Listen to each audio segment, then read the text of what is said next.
Olá pessoal, tudo bem? Meu nome é Aline, sou professora de ciências e hoje a gente vai dar início aqui às nossas aulas do sexto ano. Sejam bem-vindos ao programa Educa TV Lavras de Ciências.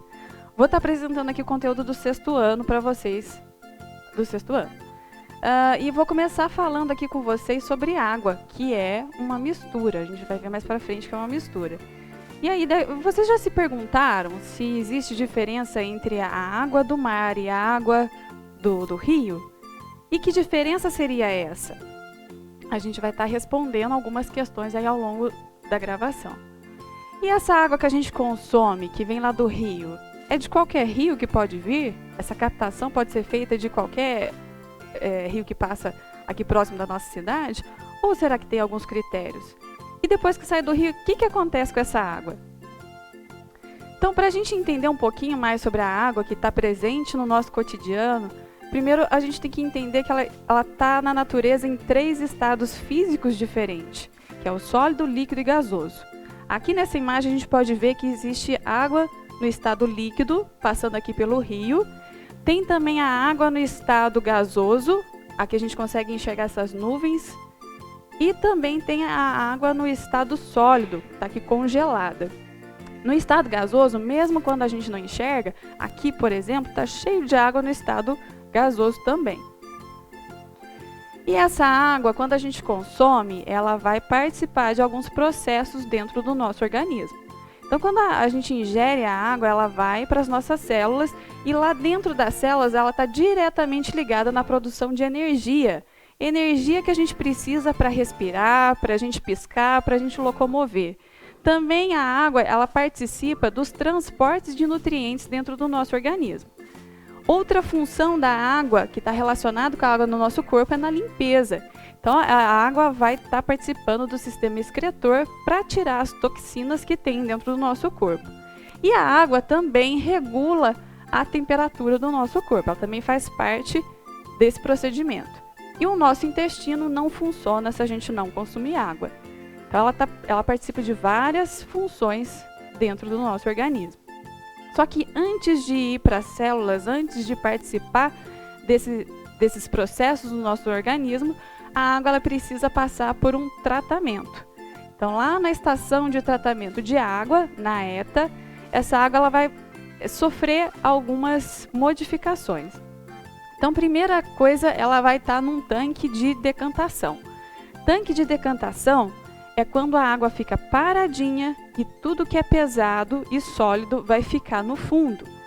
E o que é líquido, a água no caso, vai ficar por cima. Aí ela vai passando para outros tanques e um dos últimos tanques seria o tanque de cloração, que é quando é adicionado cloro na água. Esse cloro ele vai matar os micro-organismos que causam doenças para nós. E o último tanque seria o tanque que vai ser adicionado flúor. O flúor ele vai contribuir que a gente não tenha cáries nos dentes. Depois disso, essa água ela vai passar por adutoras e vai até a nossa casa. Depois de usar essa água no nosso cotidiano, para tomar banho, para beber, para fazer comida, ela vai para uma estação de tratamento de esgoto, ou ET, onde ela vai passar por procedimentos para matar os micro-organismos patogênicos que causam doenças, antes de ser enviada para a natureza novamente. A água ela é considerada o solvente universal.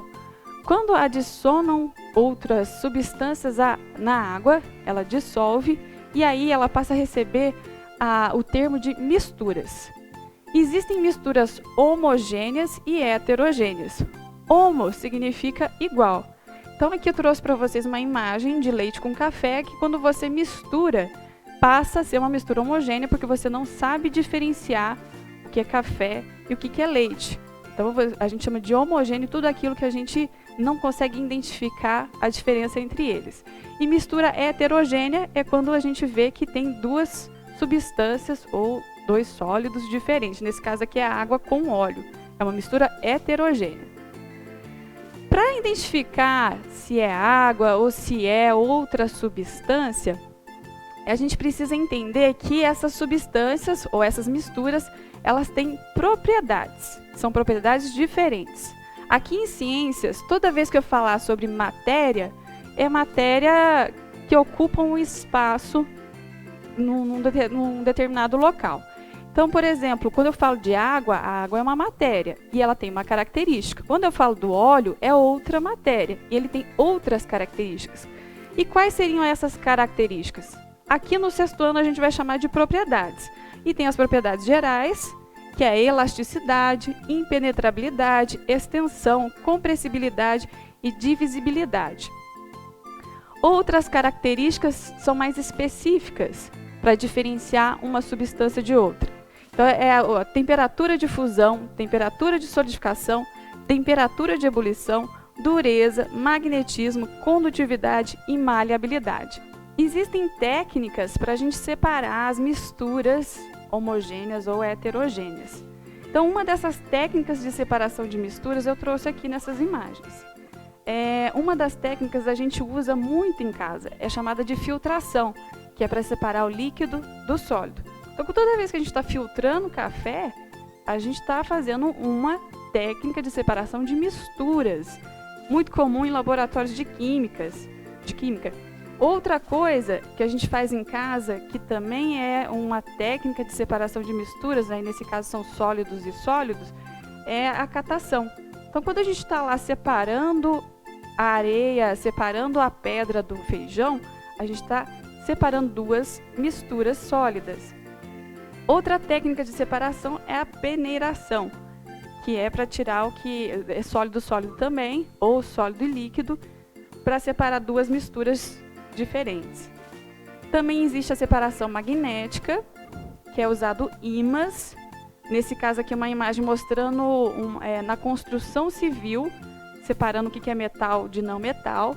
Tem um filme do Wall-E, que para quem ainda não assistiu, eu indico assistir, é muito bom, mostra um ímã gigante separando o lixo, separando a reciclagem. A decantação é o que eu já tinha falado um pouco antes, né? Que é quando o que é pesado e sólido fica no fundo e o que é líquido vai ficar na parte de cima. Ventilação é o que a gente faz quando está separando, por exemplo, o café. Quando eu quero tirar a palha do café, que eu uso uma peneira, que eu jogo para cima e sopro, eu estou fazendo uma técnica de separação de misturas. Outro tipo é a destilação, que aí é para separar líquidos de outros líquidos, que aí vai levar em consideração a diferença da temperatura de ebulição.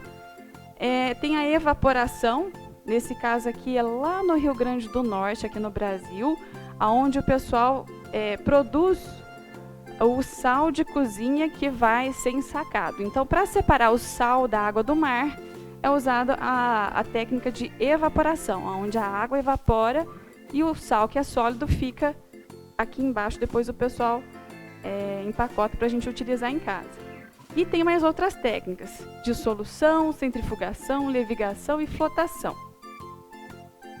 Dissolução é quando você tem substâncias que estão ali, você não consegue diferenciar, então você vai dissolver a água e depois você usa outras técnicas apresentadas anteriormente. Então, eu tenho aqui areia e serragem. Então, eu vou dissolver a água para separar as duas, porque a serragem vai boiar.